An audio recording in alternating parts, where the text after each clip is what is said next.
In the beginning, God created the heavens and the earth.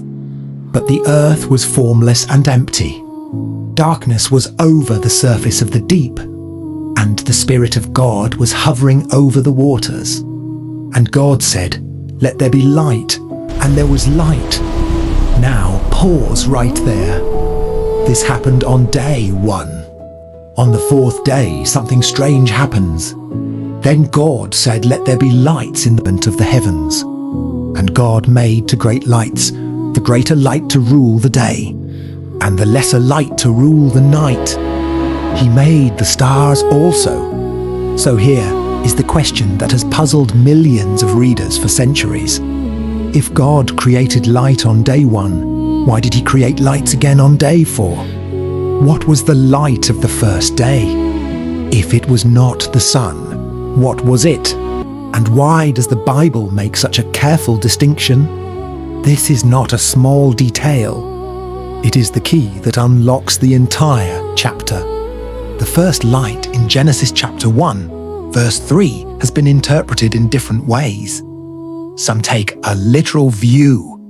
They see it as miraculous light coming directly from God, or as physical light created from nothing to establish day and night.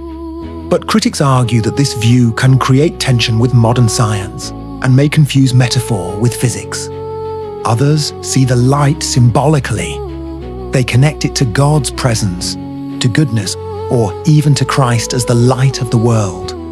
This interpretation offers spiritual depth, yet some warn that it risks turning the narrative into pure allegory. A third view focuses on function. In this understanding, the light marks the beginning of order. It separates chaos and establishes time. This fits the structure of the chapter, but it does not clearly explain the mechanism behind the light. Because of these perspectives, there is no full agreement. Scholars continue to debate whether the text should be read strictly literally or with deeper interpretive layers. Interestingly, the Hebrew word used for light in day 1 refers to illumination itself. But in day 4, a different word is used, meaning light bearers. This suggests that the first light was not the same as the sun, moon, and stars. Many sources continue to debate these ideas. Some strongly defend literal readings. Others emphasize symbolic meaning. But here is the deeper question. What if the light of day 1 is not ordinary light at all? What if it is the light that makes the invisible visible?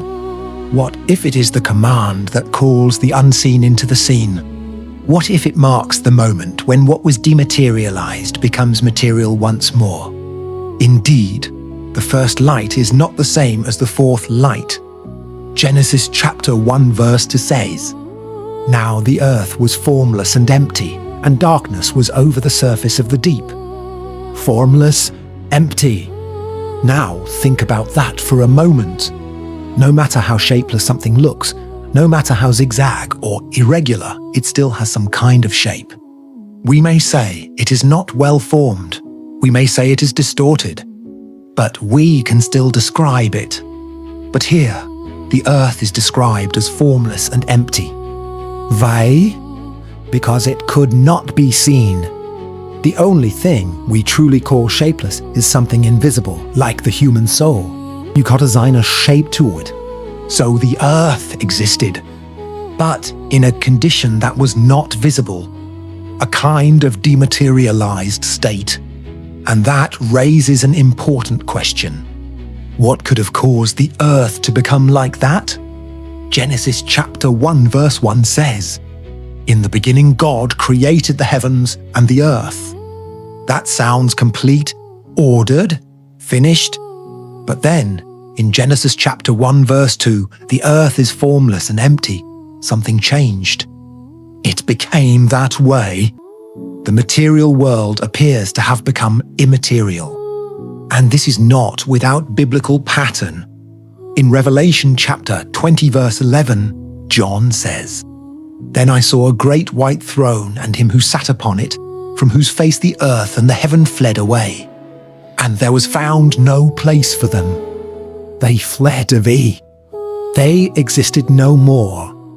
That is language of dissolution, of judgment. So if, at the end of time, the earth and the heavens can flee away under divine judgment, is it impossible that something similar happened before Genesis chapter 1 verse 2? Jeremiah chapter 4 verse 23 says, "I beheld the earth, and indeed it was without form and void. And the heavens, they had no light." That language echoes Genesis. And Isaiah chapter 45 verse 18 says clearly that God did not create it in vain, meaning he did not create it empty or void, but formed it to be inhabited. So if he did not create it empty, yet Genesis chapter 1 verse 2 describes it as formless and empty, then something must have happened. Something went wrong. Now here is where the light becomes very important. Genesis chapter 1 verse 3 says, "And God said, let there be light, and there was light." This first light is not the same as the lights of day, for in Genesis chapter 1 verse 14, on day 4, the sun, moon, and stars are appointed to govern the day and the night. But the first light comes before the sun. It is light breaking into darkness, light restoring visibility, light bringing order back into what could not be seen.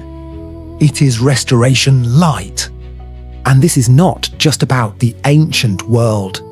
If God could speak light into a dark and formless earth, if he could bring the material out of what seemed immaterial, then whatever in your life feels invisible, lost, or dissolved, your glory, your opportunities, your blessings, the same God is able to restore.